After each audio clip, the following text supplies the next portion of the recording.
there's a way to make an entrance. This is my destiny. It was now a conspiracy of witches. Download Veely today.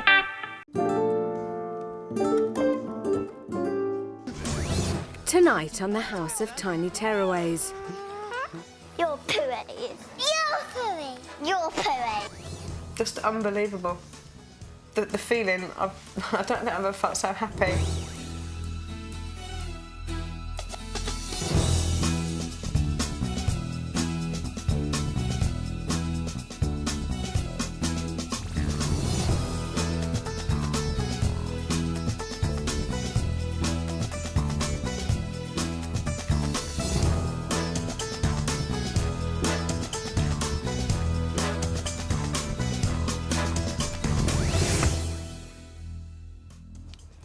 Just 5 days ago, 3 families all arrived here wanting help from Dr. Tanya Byron, and they've each made extraordinary progress.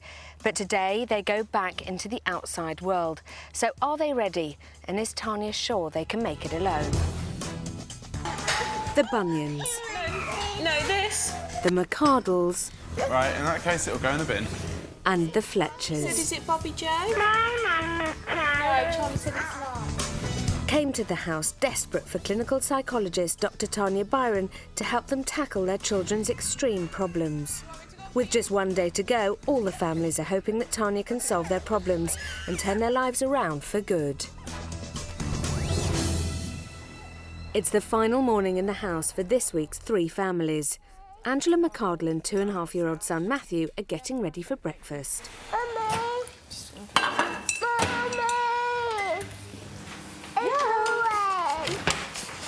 Well, I am making you some breakfast. What's that? I thought you What's that, Mummy? Flakes? I like it. Do you? Yeah. Matthew Mcardle came to the House of Tiny Tearaways with Mum Angela and Dad Mark to address his sleeping problem and fussy eating. Mark and Angela have succeeded in getting Matthew to sleep in his own bed using the rapid return technique, and have also seen a number of successes with his diet over the last 2 days. These included Matthew helping himself to chocolate cake on a day out, trying honey on toast and eating brie, 3 foods that he would never have tried before coming into the house. Mum Angela is determined to finish the week on a high by getting Matthew to eat honey on toast for breakfast once again. Mummy, I don't butter on it. You're having butter and honey today? No, honey. No nonsense. And honey. I think you'll do as you're told today. Why don't you have a wee tasty and see how you go? And you can have just one if you only want one. I need to see a big bite out of it and then I'll give you some more milk.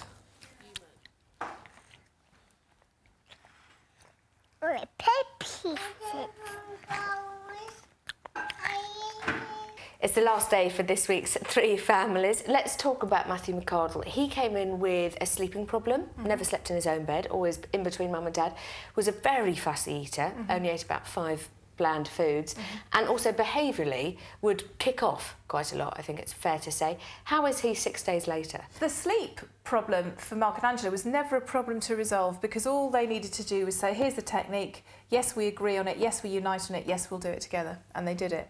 But eating's been much more tricky. And interestingly, Matthew has been trying new foods. He's tried foods with tastes that are completely away from where he was. And I think what Angela and Mark are realising, it's more about using the base, which for them is bread, and putting different tastes on it, which is working. Behaviourally, he seems to me a totally different child from and being quite, not aggressive, but very tantrumy, to now just being so sweet and smiley. He has sleeping properly for the first time in his life. He was exhausted. His parents were exhausted. His parents were having a very fraught time in their relationship. This week they've played with him, they've treated him like a little boy, so much more than at any other time in his life. And so he's getting more sleep, he's eating a wider range of foods, which is giving him different kinds of energy, which is good. And he's just having the happiest time with his parents. Tommy. Want it, Matthew? No, Tommy. No, Thomas. Was that Matthew's? No. Thomas trying to eat yours? No, Thomas. Yeah. Never heard you being protective over your honey toast before. Joy.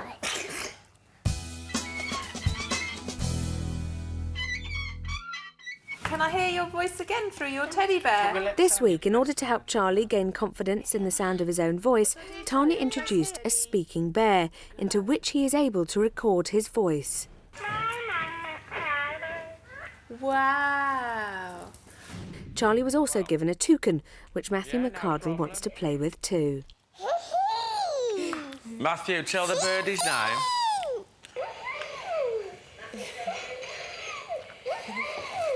Emma and Jamie Fletcher were desperate for help with their 3.5-year-old son Charlie's selective mutism. He's very anxious about talking in public and avoids speaking to anyone except his family. Tanya has encouraged Emma and Jamie to relax and reduce their own anxiety, and has also introduced a technique called sliding in. This is a process in which a person very gradually introduces themselves into a situation with Charlie to prevent him becoming anxious. Oh no. Oh no.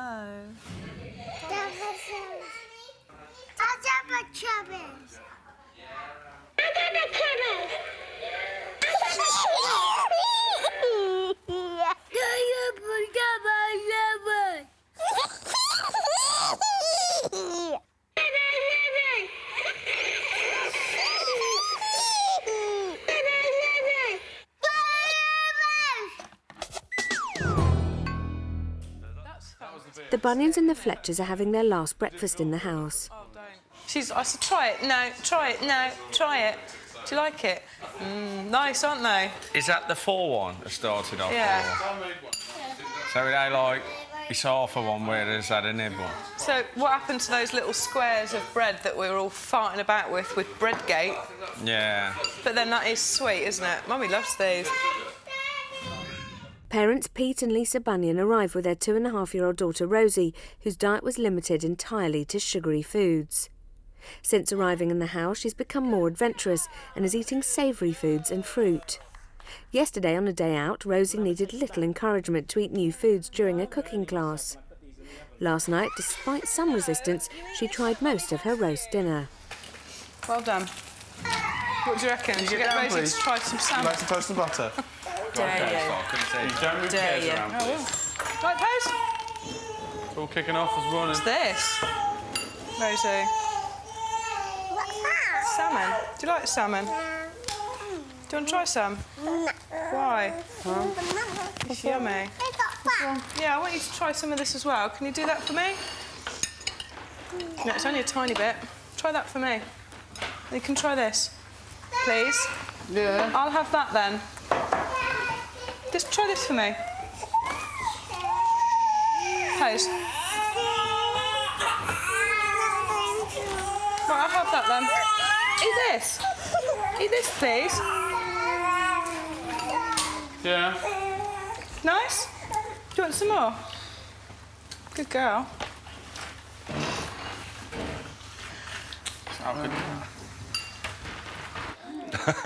What are you eating then? Is that nice? Pete, do you want some salmon? Oh, is it?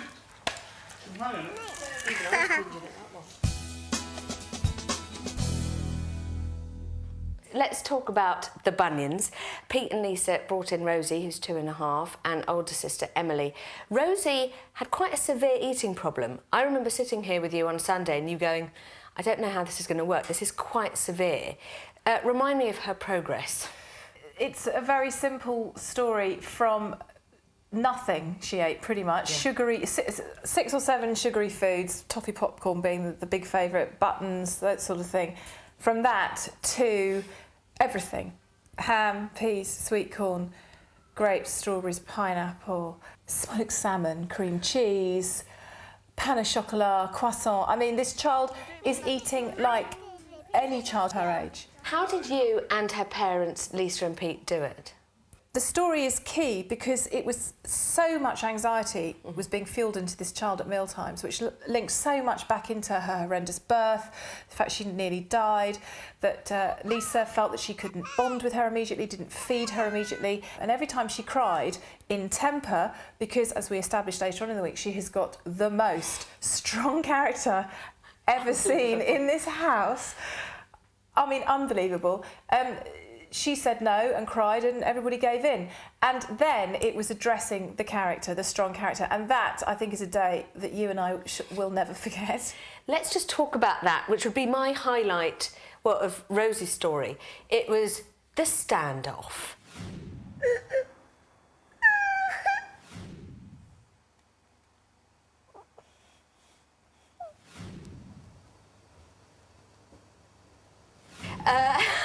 Absolutely amazing. Took her, I think, almost 2 hours to eat a tiny, tiny bit of bread. Did you ever want to give up? I probably would have stopped earlier had Rosie not. The penultimate piece of bread that she'd put in her mouth, she then vomited up. All done? All gone? Because that had happened, it was imperative, it's absolutely imperative for parents then not to stop at that point. Because if you stop at that point, then the child has an experience which I would call is aversive conditioning. They are conditioned to expect that that particular thing, in this case a speck of bread, is going to make them sick, so they won't eat it again. So just like if you fall off a bicycle, you've got to get back on, exactly the same thing. Since entering the house, Tanya has encouraged Dad, Mark Mcardle, to have more fun with Matthew and to be less anxious about his behaviour. For God's sake! Stop it! Stop it! God! Get okay. Stop it! Do you want to finish clearing off the table? All and the I'll toys, and as soon as one of them sees the other one go for something. This is... Hey, for God's sake! Look, I don't know what to say anymore. This is ridiculous. I'm lost for words. Just stop fighting over pathetic toys. What about the train? You could have the train that Matthew was so passionate about earlier now. Oh, now you don't want either of them. Now that Rosie doesn't want them, you don't want either of them, do you? What is it with these crazy games?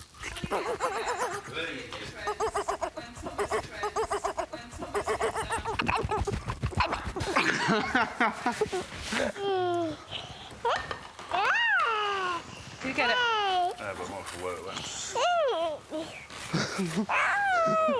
Really annoyed it. That's good then.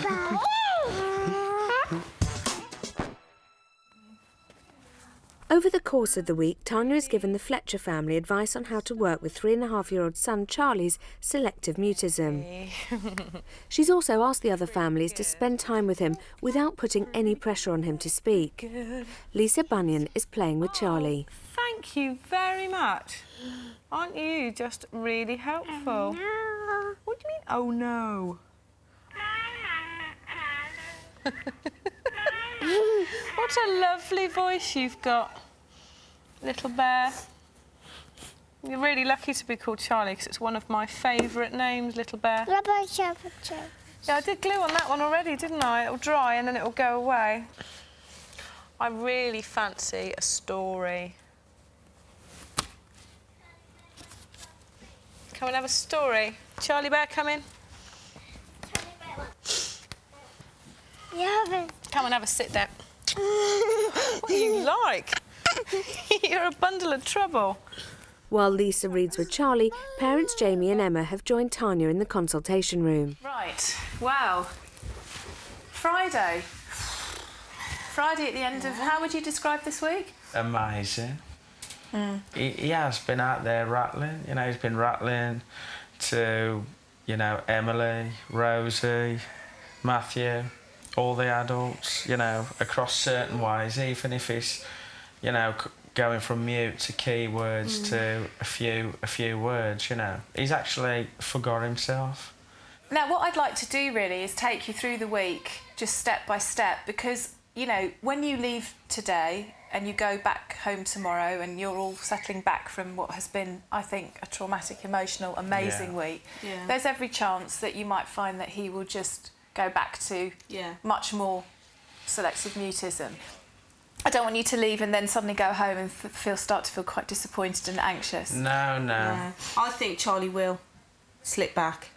I don't think he's going to keep this progress up as soon as he goes home, as soon as he goes into school, because he's got used to this house now and he's feeling safe here. Once everybody realises how, you know, these techniques work, then we can create, you know, the atmosphere in here outside. Yeah.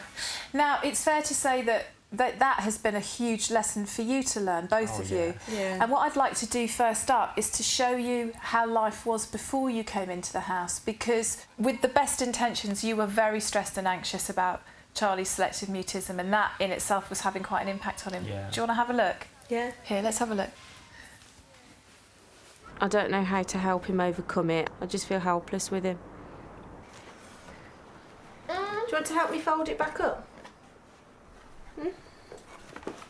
So do you want to go to the gym after swimming? Was that yes or no? I didn't hear you. I didn't hear you. Was it yes or no? It's really frustrating when Charlie, you know, when he goes silent, because there's nothing you can do to get him to speak.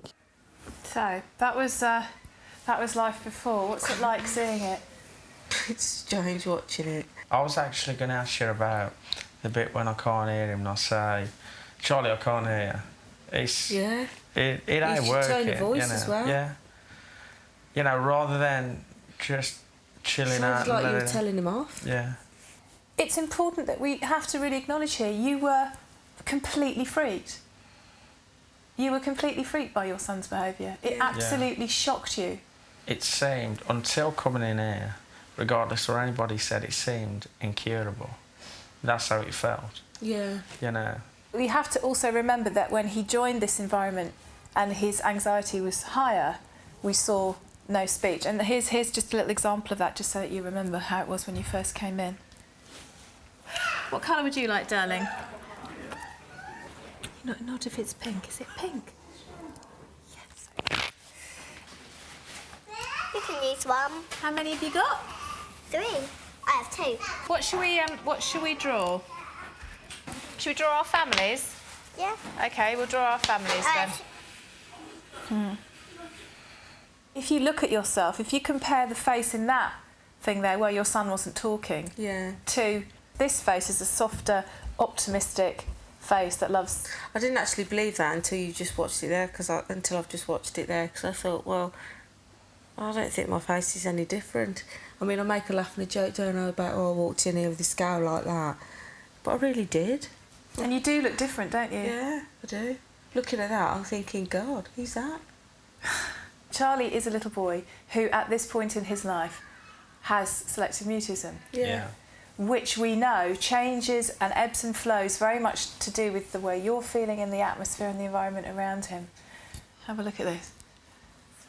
Right then. Charlie's got you all a nice little something from the farm today. So, you'll have to remind me who them folks. I keep forgetting. Me, Betty. Whose was that one? That's Maddie's. That's a good boy. That's a good boy. Whose was this little pig? Is it? Is it Matthew's? Is it for Matthew? Yeah. Can you Go and give that to Matthew then. Good boy.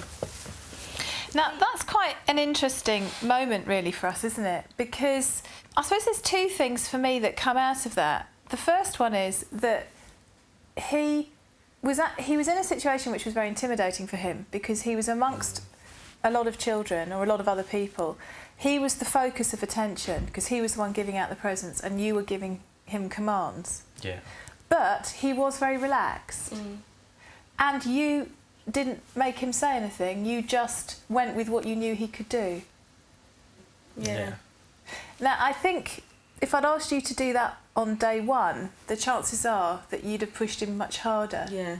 To say, come on, you know her name, what's her name? No, who'd you give... Yeah. Come on, Charlie, I can't hear you say Matthew. Come on, Charlie, I can't hear you say Emily. Yeah. That's what it would have been. Yeah. And then, of course, that just reinforces his belief that he can't do it. and the situation gets worse. Yeah. I just want to show you a very important part of the week, and I think a part of the week that gave us a lot of comfort in so many ways, and that was this moment here. Have a look at this. Charlie, get down. You gotta get down. Mummy will shout at you. Pardon? Mummy will shout at you. How did you do that? How did you do that, Emily? I'm just clever. How did you do that, Emily? Clever. Oh, He's so sweet. that for me was That just... was brilliant. Oh, That was he's absolutely brilliant. Can't To see be that, doing that last clip, I mean, you know, he's no different to any other boy or, you know. He isn't, is he? No, not at all. He just needs a little bit of support to get there. Yeah, he does, yeah. See this, because this, I think, was our sort of big moment. This is the moment when I thought, do you know what? They've calmed down enough. I think they're ready to start some techniques, because I have to tell you, the reason I didn't do technique stuff, because I kept thinking, no, we've got to lower the temperature. And this is what happened. I mean, extraordinary. Have a look. The language of sheep is called bar. What's on the next one then? Can I listen too? Tanya can listen to our story, can't she? I'll listen, I'll read with Mummy. Yeah. Would Charlie like me to get a ball, Mummy? Would you like Tanya to get you a ball? Yeah. I think he would, yes, please, Tanya. What did Charlie want me to get him? Sorry. What did you want Tanya to get for you? A ball, Tanya. Okay, I'll get Charlie a ball. I'll get Charlie a ball. Tanya's going to get you a ball. Charlie's got the red piece, Mummy. No. No. What colour's the piece that Charlie's got, Mummy? What colour is that, Charlie? Blue. It's blue, Tanya. Not so silly. She doesn't know a lot, does she, Charlie? This one is green, Mummy. No. Yellow. Good boy, Charlie. You're so Well clever. done. Now, that's He's actually looking at you. at the end, totally. Yeah. What can you say? You really am speechless to see Charlie, you know, look how far he's come forward. Yeah, you can see it works. You know, I Definitely mean, works for him. sliding in, you know, it really does, you know, 100% work. Basically, the principle of sliding in is you're basically taking a child very slowly and gently towards an environment which you can see by their behaviour is making them feel freaked out and very anxious. Yeah. I can't really say, you know, you're just a bit blown away, you know. I think what this week has done, apart from what we've done with Charlie, I think it's enabled you to start to put some perspective, emotional perspective on your last year. Yeah. And to see the new year as being something that isn't just going to be further catastrophes. It starts today. It starts today. It does, yeah. You know, so, you know, it is a new day, it's a new year, it's a new life. For parents who are watching this, and there will be many, trust me, who have children with selective mutism, top kind of major key bullet points that you say to those parents are the most important things they have to think about? To not just look at your child, but look at yourself. If you're uptight with it, so's the child. You need to relax a hell of a lot more and just be so gentle around that child, because that child has feelings of anxiety, and pushing and pushing is just going to revert them back. It's not going to help them. I'd just say relax, be patient, take every day, you know, day by day, and let the child feel, you know, comfortable, and let the child take the lead. Perfect. Well, let me show you something at the moment. It is time for the lambs to take their bar exam. Is this now? Yeah. 1, 2, 3, 4, 5 sheep. 6. Oh, whoa. Yeah. What? He was talking to her. Yeah. He was talking to her. He was. And looking at her. Yeah. Yeah. And making eye contact. Yeah. And feeling comfortable. With an adult he'd only met 6 days ago. And plus he's on his own. He's on his own in there with Maddie and we're in here. And he's talking to an adult. So what does that show you? There is what? Light at the end of the Lots tunnel, of or it. what? There is hope. Yeah.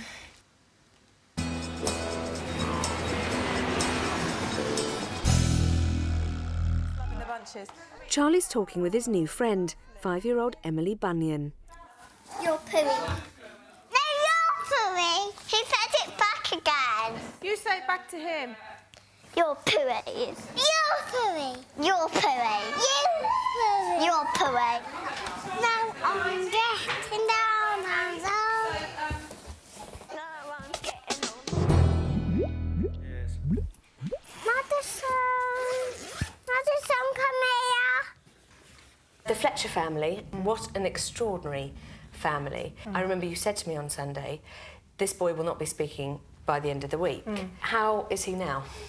I don't know what to say to you. He is amazing. He's talking to children in the house, he's talking to adults in the house, he's making eye contact. We're not only getting the regress speech that he does when he's beginning to come out of himself, we're getting full sentences.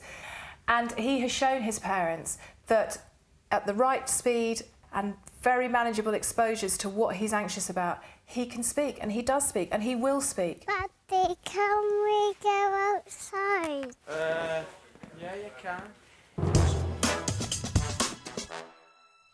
Cheese. Whilst Emily and Rosie are looked after by the other mums and dads, parents Lisa and Pete Bunyan joined Tanya for their final consultation.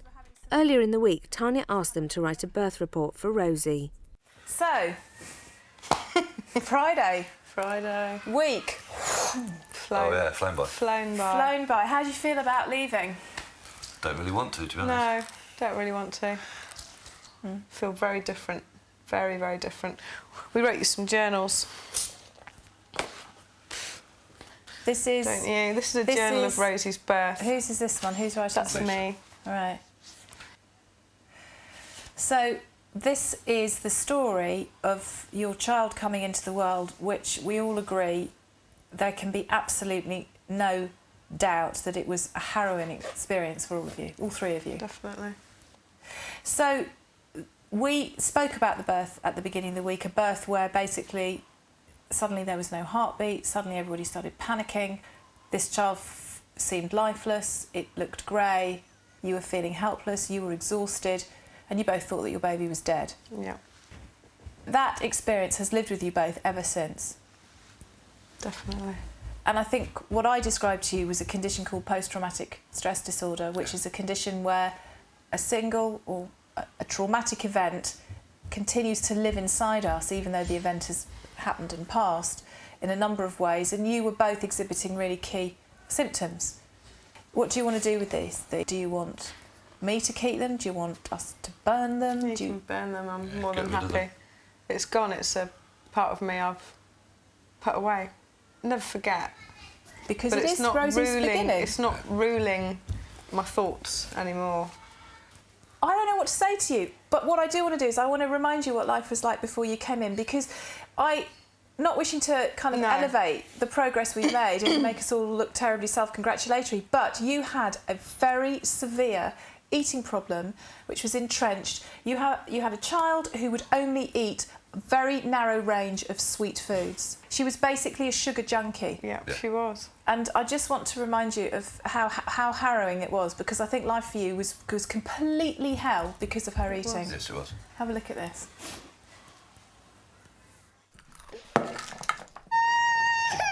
Rosie's never eaten a vegetable, any meat of any kind. She's not had a hot meal in her life. You know, you see our children, the most beautiful things I've ever seen in my life, and help make them, and I need to bring them up properly, and this isn't bringing her up properly. What a heartbreaking thing for a mother to say. But just kind of reflect what was then like. Oh, just an absolute nightmare. We didn't enjoy anything, did we? No.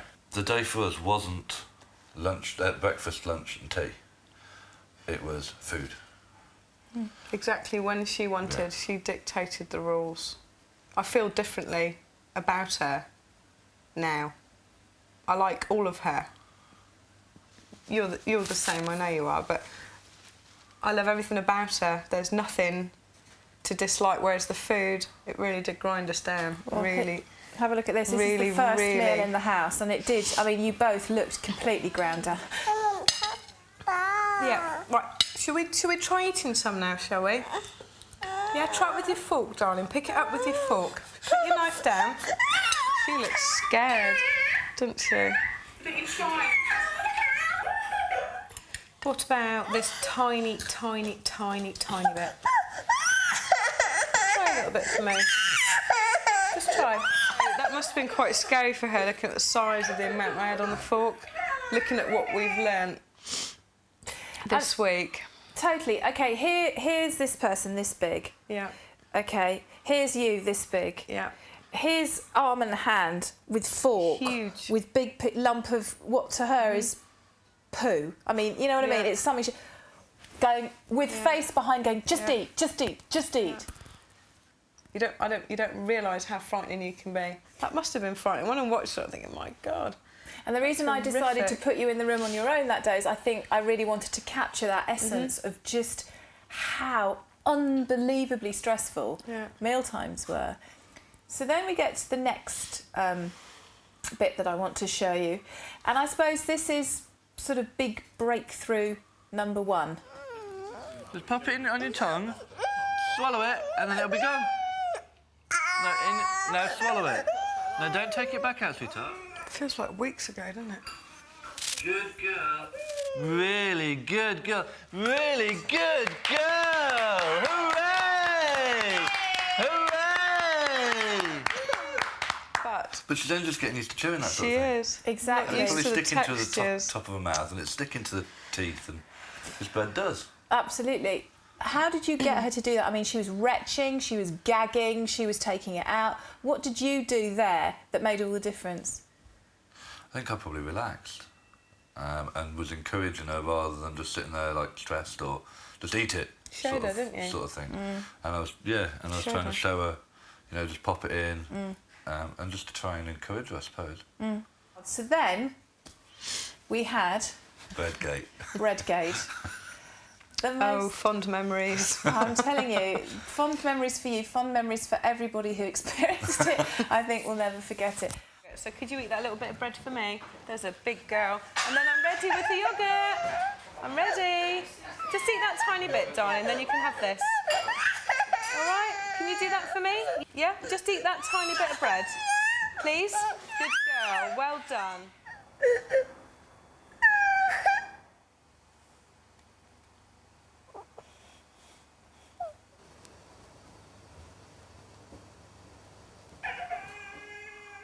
Rosie, do as Mummy asks, or you won't come out to play.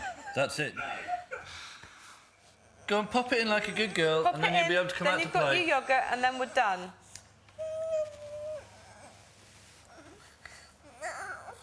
Yoghurt? Not yet. Good girl! Oh, well done! Well done, Rosie! Was that the longest 2 hours of your life? So had to be done for me to gain control back. It was more than just about food, wasn't it? Certainly. What was it about? It was giving my little girl an idea of what my role was, because Rosie's not really been told no. She's not really had any rules at all until this week. And 2 hours in a standoff, and all of a sudden she's... I think the respect's there. She's looking at me thinking, This is yesterday when Rosie's diet and the food that she ingests just went from this to this. I think that's a lovely bit there. Try your...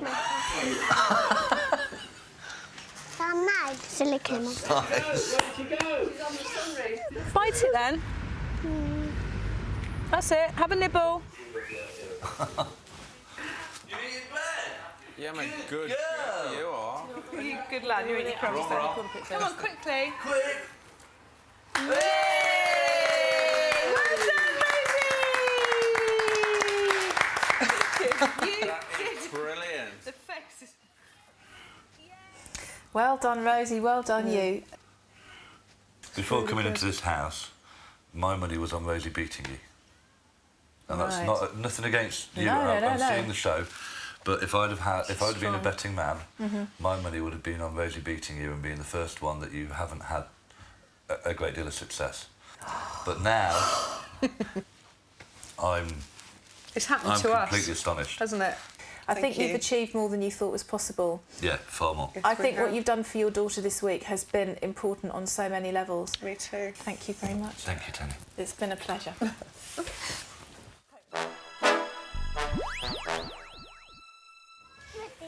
Lunchtime, and Tanya's organised a Mad Hatter's tea party for the families in the garden. Oh, Angela, guess which hat he's gone for? Eddie! Which hattie do you want? Come and grab a cushion. You don't want to wear one? Oh, this looks fun. Come this side, please. Is this like for adults as well? I'm walking round. Oh, it's warm, isn't it, out here? Yeah. You need to eat something off this plate, please. What are you going to eat? Nothing. Yes, you are. Rosie, you're going to sit up or I'll put you inside and we won't have a picnic. OK? So can you sit up? No. No. No. No, pick up your cheese. No. Cucumber and weave it, Daddy. No. Thomas! Mummy said Thomas! no. I Matthew, said say cheese. no. Thomas! Hang on, one more time. Rosie, put your head up. I want another. Well, she'll have to go inside then, Daddy, on her own. That's how it'll be. She can't sit nicely with everyone else. We'll put you inside on your own then. Sit up or I'll put you inside now. Mark is the Mad Hatter. Right, let's put you inside then. That's what I thought. See you later, Rosie. It's because keeps going down the disco. You can stay inside. No, that's just tight. Yeah, that's it. Eat all that. Good boy. Have a bite. Good boy. So, do you want to come back outside? Are you going to listen to Daddy if we go back outside? Yeah? And are you going to try some more bread? Right, OK, come on then.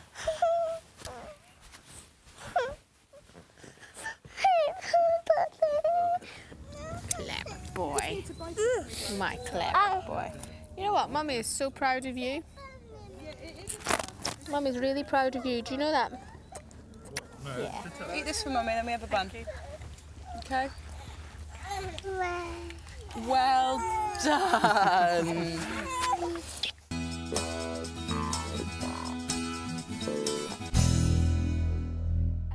My favourite bit of any end consultation was Pete there, who's so sweet, but did say to you, if I was going to put a bet on, I'd have said that Rosie would have beaten you. He was sure that she wasn't going to do that well, and even though Mum wanted her to maybe have a hot meal by the end, he was just like, no way. Does that make you feel more proud? Well, it's great. I wish I'd taken the bet, actually, now, because I'd be quids in. But I think it also speaks to something else. He came into the house thinking Rosie's going to break me. Therefore, he put the responsibility for fixing Rosie's feeding problem on me. Right. I then put the responsibility on the parents. I give the parents permission to be tougher with their kids, to calm down, to be clear with boundaries and consequences, and just to work through the process. They then do it. It's never about the kids breaking me, it's about the parents breaking me. It's whether I can get the parents to collaborate, to work with me, to really get a sense of what is going on here. And this week, the Bunyan family have been an amazing family for me in that way. You say the whole family. It was Emily, her older sister, who's 5, who told you the story of little Rosie's birth, and you did drawings with her. How important was it that she came into the house as well? Vitally important, and I think what's very important about Emily this week, and she has been such a lovely, lovely kid to have in the house, is in any family where there is a child who dominates with their behaviour and with their character and with their personality, and particularly in families where that child is given permission to do that because of all sorts of guilt or issues within the parents. So for Pete and Lisa, it's about Rosie's horrendous birth and almost death, really, at the point of birth. But then you have another child who then has to be the sweet and compliant child. And I think for Emily, this has been a really important week as well, because now she doesn't have to be the best girl all the time. And also she can sometimes have her moments. It's not always down to her sister. So I think what's happened in the Bunyan family is the dynamic across the whole family has become more equal. Sit down. Sit down.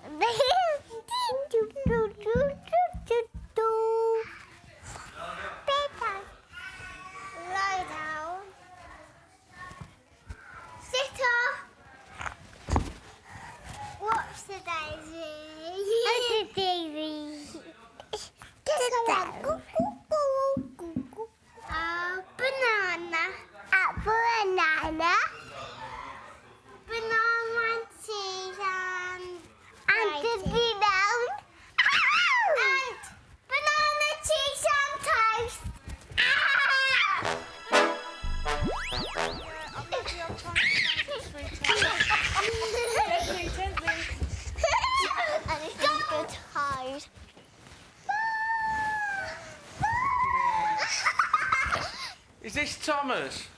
While Matthew Mcardle plays blind man's bluff with the other families, Angela and Mark join Tanya for their final consultation of the week. This is really, I suppose, for me to talk to you about your week. Let's just kind of go back to, you know, where we all started. So here is, first of all, where you were before you came in, okay? It's what you wanted, isn't it? He wants control of what he does or doesn't do. He wants control of what he does or doesn't eat. And he wants control of whether he does or doesn't sleep in his own bedroom. I can't actually remember a time where we've slept in a bed all night on our own. Both of us are just very frustrated with it. Both of us are feeling like it's our fault. So we're blaming ourselves and at times we're blaming each other. We are so fed up of the confrontation that we just we don't know how to try anymore. Do you remember? So remind me, that bedtime before was what? It was a mess. It was We dreaded... We'd fight over who did it. It was a battle of wills every night. We'd literally run out the room as fast as we could without him running after us. We had no control. And basically go downstairs, close the door and try and hide from the crying. Yeah, we had no control over him. We just couldn't see a way out. Yeah. Well. Look at that. That's awesome. That's great.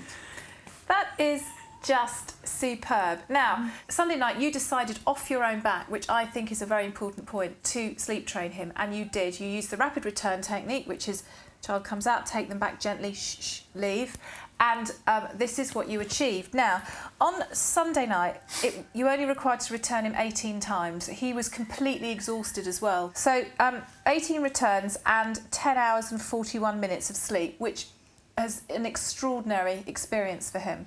And then Tuesday night, we had 51 returns, but they were being concentrated in patches, so we were beginning to see bigger blocks of good quality sleep. Yeah. Now, last night was a really extraordinary night. You only returned him 3 times. Box ticked. Massive. Box ticked. We've done it. This is probably a good time now to switch and focus specifically on food, which I think has been a struggle for you this week. So I'm going to play you a mealtime. I'm going to ask you to tell me what, if anything, you can see there that might be contributing to the problems you're having. Okay, so have a look at this. We'll try one piece of this. Try one piece of this and I'll give you this. One piece. Will you try this for me? Will you try this for me? Go on then, eat your garlic bread.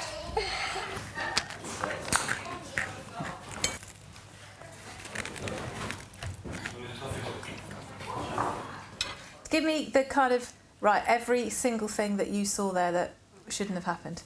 We weren't having a conversation at all. It was like we were sitting down with, you know, tension you could cut with a knife, just kind of, will he, won't he eat? And there was no fun at the table. There was no chat, there was no humour, there was... And non-verbally, what's he picking up from your faces? Major tension. Yeah, and expectation, frustration. And that's a lot for a 2.5-year-old to have to deal with and then be expected to try something which, as far as he's concerned, is, you know, a sheep's eye. Yeah. Do you know what I mean? Yeah. I mean, so you're in this really, really stressful situation. So here's some success. Here's some success. Good boy. Well done. Do you want some more? Aren't you a clever boy? Oh, Mummy and Daddy are dead chuffed with you. I'm going to try your cheesy toast. Show me a bite and you can have your milk. This is your last opportunity. I'm going to go and put it in the bucket. So can you pick up that and give it a bite? Good boy. Good boy, Matthew. Good boy. Good boy. Well done, Matthew, for being such a good boy. Matthew, come here. Well done. Give me a hug. Mummy, come here. Good boy, Matthew.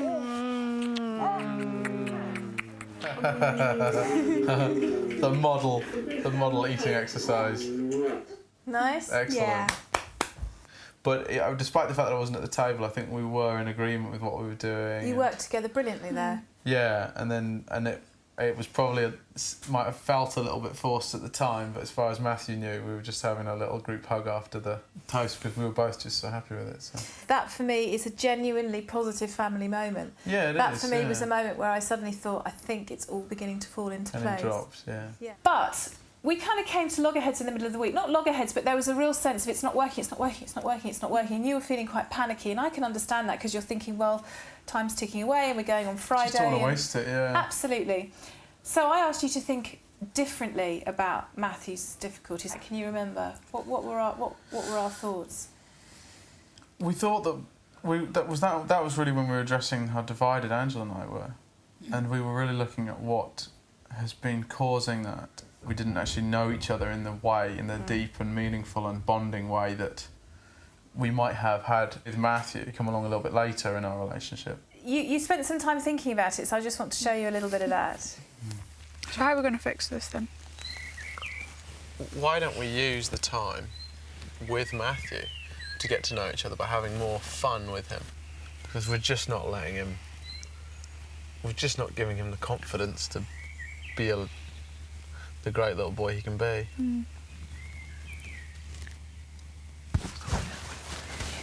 Stop being away from me, it's because you smell. Do I know? Yeah. Huh? Yeah. What do I smell of? Onions. You look really nice when you smile, do you know that? Meatballs. Smile again? Don't worry, I'm not going to shove a strawberry in your nose.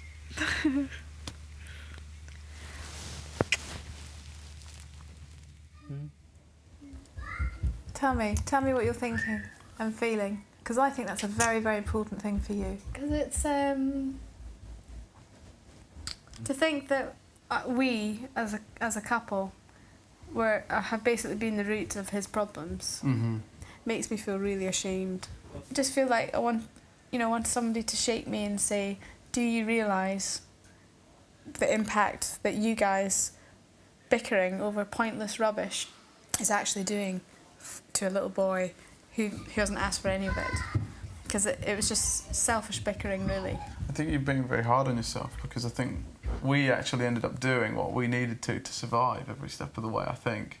But I think everything that we did to survive was all the practical stuff, but not what's really important, which is me and you. All we were concerned about was, working, paying the bills, getting a nice roof over our head, making sure Matthew had nice clothes, or, buying him the toys that he wanted. But we weren't really looking at what he really did want, was just which was what? A mum and dad that love each other and love him. What has this week done for you on an emotional level? And this is my final question. Made me happier again, and improved my marriage and improved my relationship with Matthew, and just made me realise what's really important. And what is really important? Just having Mark and Matthew and Thomas, I think. Your family? Yeah. Oh. Yeah. I can be romantic. And for you? It's taught me what love is again. And what's that for you? Well, for me, it's the bond that I have with Angela, Matthew and Thomas. And that is priceless. Absolutely priceless, yeah. No one can ever take that away from me.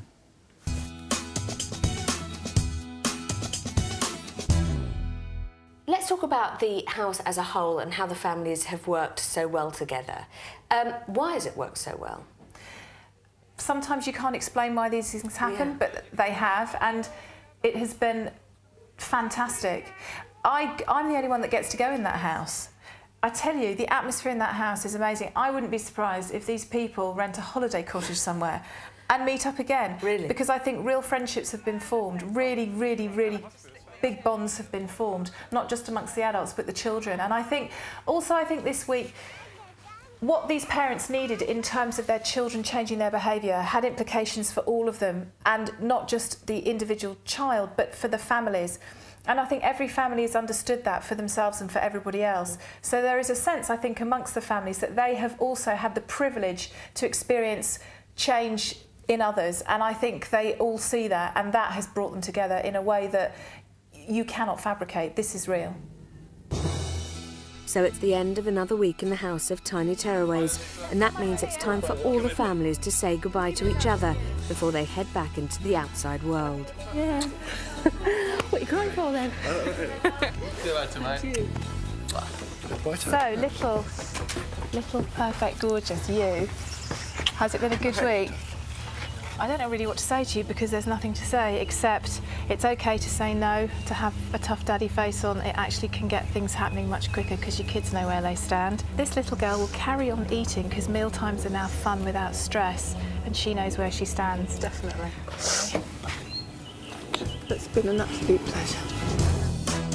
The Bunions are leaving the House of Tiny Tearaways. Are they ready to go home? They are a wonderful family who have worked extremely hard and have shown via their daughter Rosie the most incredible transformation in child behaviour around eating we've ever seen in this house. I think that Lisa and Pete have shown when they have the courage to face it, amazing things can happen in a family. Do you think it's been good? Yeah. And do you think Rosie's had a really good week for eating? Yeah. What about you, Rosie? No. Have you had a good week? No. Do you like Tanya? No. Have you enjoyed finding out all about new food? No. Yeah. What about you, Mummy?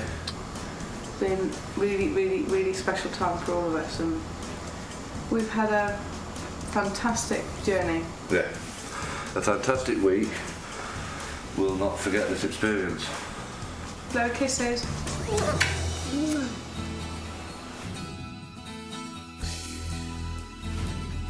You came here with no sleeping, very restricted eating. Did you get what you want? Absolutely. And more. Yeah. We were just looking forward to going home and seeing it happen in your house. He will do exactly what you want if it doesn't become a battle. The less you want him to put new foods in his mouth, the more he will. And the more he experiences this, the better everything will be and the quicker it'll happen. Thank you so much. Thank you very much. It's been top. Thank you very much. The Mcardles are on their way home. Are they ready to go home? They are ready to go home, and I think this has been a really important week for them as a couple more than anything else. They are uniting, so Matthew no longer needs to be in their bed to bring them together, and that, I think, is a big transformation for this family. But I think yesterday they really went away and they thought about how they were going to parent their child together, and they've acknowledged that it is going to take time and it's not going to generate results in the way that they're used to getting results in other areas of their lives. I think the Mcardle family are going to do just fine. Bye. We've had great fun together. Matthew's had like 10 to 11 hours sleep every night. He's tried a whole heap of new foods, including brie, and it's just been really good, so thank you very much. Where did you sleep last night? In the bed. Well done. Should we say 3, 2, 1? Thank you, Tanya. 3, 2, 1. Thank you, Tanya. Bye. Bye. We're going home. Did we achieve a lot this week? More than we thought possible. He will talk, he can talk, he just needs the pressure taken off him. Yeah. And to use the ways to bring his anxiety down. He has a mum who did the first technique with him, who has more skills than I think she's ever recognised, who I think is going home a much happier woman. And you are just an amazing family, and to say goodbye to you is very hard, but thank you so much for coming. Thank you. Thank you. The Fletchers, they ready to go home? Yes. Charlie Fletcher. He is a little boy who has brought a very different kind of problem into the house. He started mute, and through the patience, the persistence and the hard work of his parents and the community, he's now talking. He'll go home and he'll stop talking again in public, but I think for Jamie and Emma, they know that this is who Charlie is now, and selective mutism or no selective mutism, he is their little boy, and he is utterly and truly adorable. Say bye. An absolutely brilliant week. We really have had a good time, haven't we? Yeah, We've learned we a have. lot. We understand selective mutism. Do you want to go home? No. No. Charlie wants to stay in the house for I think Tanya will let us stay another for week. another week. He thinks he's coming back Sunday. Can you look at the camera now and wave bye-bye to everybody and say bye? Say bye. Good boy, bye. And we've had a lovely time. Gonna blow him a kiss, Charlie. Gonna blow everybody a kiss. Did they catch it? Is that the best holiday you've had? This week's families are going home with a whole new positive outlook on their future.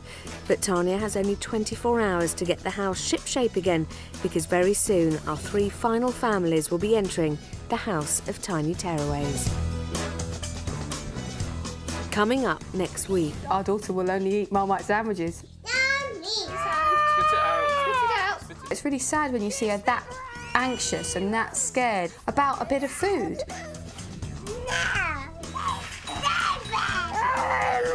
Kicking, screaming, shouting. He does not stop until he physically can't go on anymore. He's built up such a reputation that other children don't want to play with him.